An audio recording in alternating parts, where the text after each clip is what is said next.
বাংলার ঋতুতে বিরাজমান বসন্ত, বাগান ভরা হরেক রকম বাহারি ফুলের সমারোহ। দেশি তো বটেই, রয়েছে বিদেশি ফুলেরও সমাগম।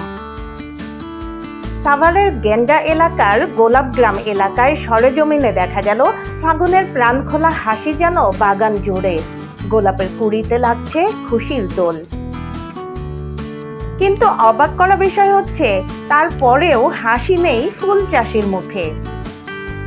তাদের মতে কোনো এক অজানা কারণে ফুলের উৎপাদন কমে গেছে। গোলাপগুলো দ্রুতই ঝরে যাচ্ছে, আবার ফুটছেও দেরিতে। বিশেষ উৎসবের আগেই ফুল তুলে ফেলতে হচ্ছে।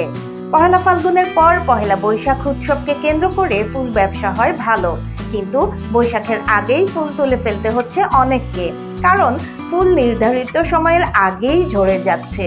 আবার অনেক ডালে ঠিক মতো ফুলই হচ্ছে না। বৃষ্টির সময় বৃষ্টি নাই, আবার রোদের সময় রোদ হয় না।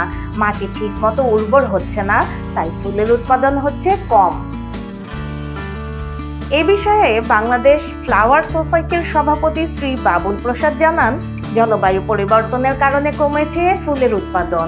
জলবায়ু পরিবর্তনের কারণে প্রথম ধাক্কাটা খাই আমরা সিডরের সময়। ওই সময় আমাদের পুরা ব্যবসাটাই বাগানগুলো একেবারে নষ্ট হয়ে যায়। পরে ধীরে ধীরে কোনো রকম আমরা আবার ঘুরে দাঁড়ানোর চেষ্টায় যে আগানো শুরু করি, তখন আবার করোনা এসে পড়ে।